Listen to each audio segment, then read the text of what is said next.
नमस्कार दोस्तों, स्वागत है आपका यूनिक स्टडी सेंटर के ऑनलाइन क्लासेस में। नमस्कार दोस्तों, स्वागत है आपका यूनिक स्टडी सेंटर के ऑनलाइन क्लासेस में। ये चलिए आपकी कक्षा 9 की मैथ क्लास, जिसमें आज हम देखेंगे आपका अभ्यास 6 का हम देखेंगे आज आपका लास्ट क्वेश्चन 6.2 का क्वेश्चन नंबर 5। तो दोस्तों क्वेश्चन नंबर 5 क्या कह रहा है, देखिए 6.2 का। अगर आप वीडियो अपने आए वीडियो को लाइक करिए, चैनल पर नए हो चैनल को तुरंत सब्सक्राइब कर दीजिए। वीडियो अगर आपको समझ में आएगा तो वीडियो को लाइक करके कमेंट करके जरूर बताइएगा कि सर समझ में आया, और अपने दोस्तों के साथ शेयर करिएगा। चलिए आइए सबसे पहले क्वेश्चन पढ़ते हैं। क्वेश्चन देखिए थोड़ा बड़ा है तो यहाँ क्वेश्चन लगा दे रहे हैं। देखिए क्वेश्चन कह रहा है कि पी क्यू और आर एस दो दर्पण है। ये जो पी क्यू है और आर एस है ये क्या है, दो दर्पण है। दर्पण जानते हैं ना, जिसके आर पार नहीं दिखाई देता है, ठीक है ना, केवल सामने। जैसे हम लोग जिसमें देखते हैं शीशा, वो दर्पण ही होता है, क्योंकि हम ही लोग उसमें दिखाई देते हैं। आर पार दिखाई देगा दूसरा हो जाएगा। चलिए, जो एक दूसरे के समांतर रखेंगे, समांतर मतलब पी क्यू और आर एस दोनों क्या है, समांतर है। देखिए ऊपर दिया गया है, ठीक ना। यदि आपतन किरण इंसिडेंट रे ए बी दर्पण पी क्यू से बी पर टकराती है, दर्पण पी क्यू से बी पर टकराती है, फिगर देखिएगा, बी पर टकराती है, और परावर्तित किरण रिफ्लेक्टेड रे पथ बीसी पर चलकर दर्पण आर एस से सी पर टकराती है। बीसी से चलकर आर एस से कहाँ टकराती है, सी पर टकराती है, तथा पुनः सीडी के अंदिश परावर्तित हो जाती है। सिद्ध कीजिए कि ए बी समांतर सी डी है। सिद्ध करना है दोस्तों कि ए बी समांतर क्या है, सी डी है। कहने का मतलब ये जो क्वेश्चन है इसमें हम आपको बताना है कि ए बी जो है वो क्या है, सी डी के समांतर है। तो ये जो आपतन किरण है और ये परावर्तन किरण है, ध्यान दीजिएगा। आपतन किरण परावर्तन किरण में आपतन कोण परावर्तन कोण के क्या होता है, बराबर होता है, ये भी ध्यान दीजिएगा। और क्या चीज बराबर होता है ये भी ध्यान दीजिए। चलिए, जिस हिसाब से ये कह रहा है पी क्यू समांतर आर एस, तो ये वाला इस वाले के समांतर है। तो देखिए सबसे पहले हम क्या करेंगे, इसमें हम क्या करेंगे, एक लंब खींचेंगे। क्या करेंगे, एक लंब खींचेंगे, क्योंकि हमको जो सिद्ध करना है ये लिखेंगे रचना। रचना, रचना में क्या लिखेंगे दोस्तों, रचना में हम लोग क्या करेंगे, इसमें लंब खींचेंगे यहाँ पे और यहाँ पे, क्योंकि यही हमको क्या करेगा, फायदा करेगा, ठीक है ना। तो जो लंब खींचेंगे इसको यही आधा दूर रहने दीजिए, इसको भी आधा दूर रहने दीजिए, कोई जरूरी नहीं है। तो यहाँ लिखेंगे बी एम लंब है। देखेंगे ये जो बी एम है, बी एम लंब खींचेंगे हम लोग पी क्यू पर, पी क्यू, और एक तो बी एम हो गया तो इसका नाम क्या लिख देंगे, यम लिख देंगे, ठीक है ना। और इसका नाम क्या लिख देंगे, यन लिख देंगे, ठीक है ना। तो ये लिख देंगे सी एन, सी एन लंब है किस पर, आर एस पर। देखिए यम बी एम जो है वो लंब है किस पर, पी क्यू पर, पी क्यू पर, और सी एन जो लंब है, सी एन लंब है वो आर एस पर लंब है। अब देखिए ये लंब है तो क्या हो जाएगा, यहाँ पे कितना लंब खींचा, ये लिख देंगे खींचा। इतना खींचने के बाद अब दोस्तों एकदम ध्यान से देखिएगा, जितनी चीजें हम बताते जा रहे हैं वो सब एकदम एक तरफ से देखते चले जाइएगा। इन सबका नाम लिखेंगे। नाम लिखने का मतलब यहाँ पे कोण 1 लिख देंगे, ये कोण 2 लिख देंगे, इसको कोण 3 लिख देंगे, और इसको कोण 4 लिख देंगे ना।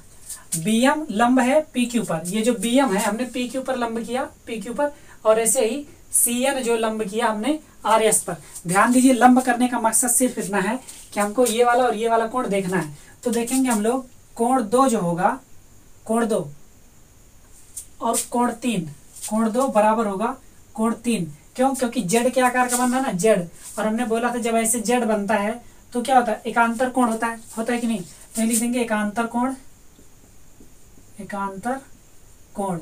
अब जो एकांतर कोण है तो ये दोनों बराबर हो जाएंगे, कोण 2 और कोण 3 बराबर हो जाएगा। अब एक चीज और ध्यान दीजिएगा, कोण 2 कोण 3 ये तो बराबर हो गया, ठीक है।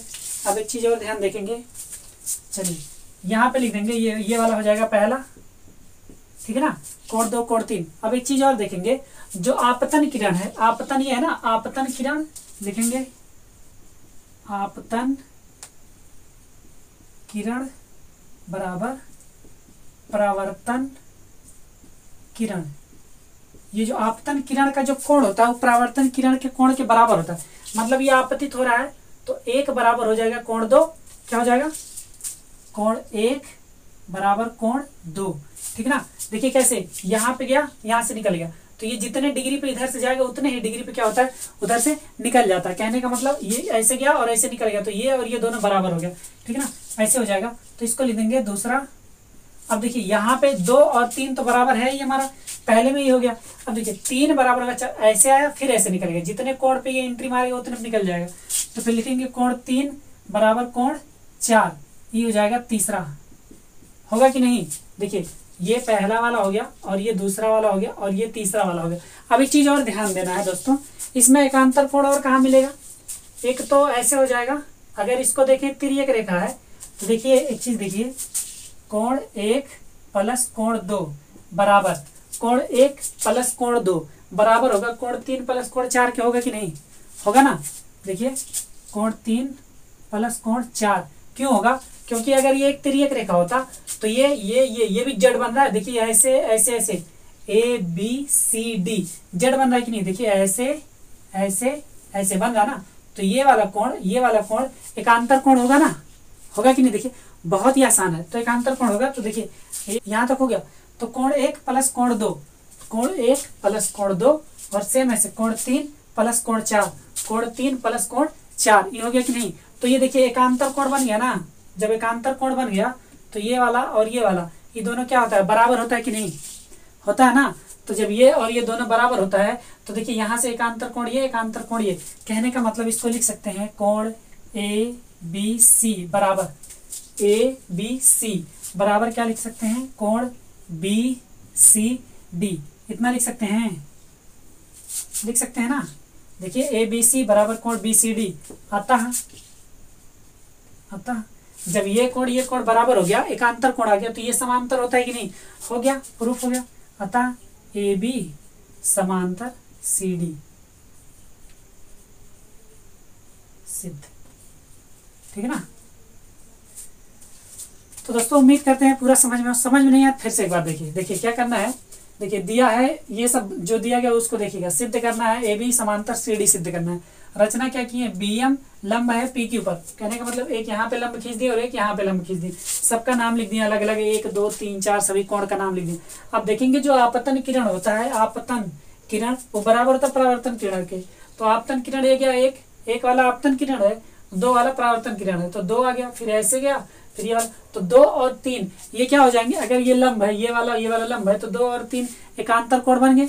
और जब 2 और 3 एकांतर कोण बन जाएंगे, देखिए 2 3 एकांतर कोण बन गए, तो 2 वाला कोण तीसरे वाले बराबर होगा। सेम ऐसे आपतन किरण परावर्तन किरण के बराबर, इसलिए ये सब बराबर होगा। होगा कि नहीं? तो जब सारे कोण ई बी सब बराबर है तो मतलब ये दोनों का योग बराबर होगा, ये दोनों के योग के। होगा कि नहीं?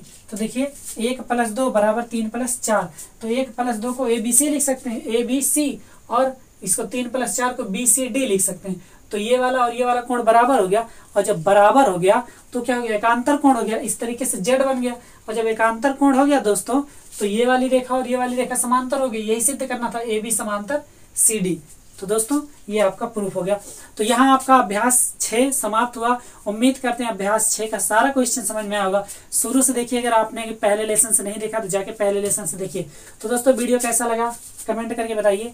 अच्छा लगा तो दोस्तों के साथ शेयर करिए और लाइक कर दीजिए। चैनल पर नहीं और चैनल को सब्सक्राइब करना आप लोग भूल जाते हैं, तो भूलिए मत, चैनल को सब्सक्राइब करिए। वो जो रेड वाला बटन दिख रहा है सब्सक्राइब ना, उस पर चढ़ जाइए, तोड़ दीजिए, कुछ भी कीजिए, बस आप उसको वो दब जाना चाहिए। ठीक है ना।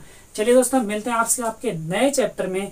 नए चैप्टर का जो आपका नाम है वो आपका रहेगा त्रिभुज। क्या रहेगा दोस्तों? त्रिभुज रहेगा, क्योंकि ये नए वाले बुक में इतना ही है। नेक्स्ट चैप्टर जो है आपका त्रिभुज में, इसके बाद पढ़ेंगे हम लोग त्रिभुज क्या होता है, कैसे होता है, सब सारी चीजें डिटेल में पढ़ेंगे त्रिभुज में। तो चलिए दोस्तों उम्मीद करते हैं अच्छा लगा होगा। वीडियो लाइक करिए, चैनल को सब्सक्राइब करिए, कमेंट करके बताइए कैसा लगा। Bye bye, take care and जय हिंद। Thanks for watching.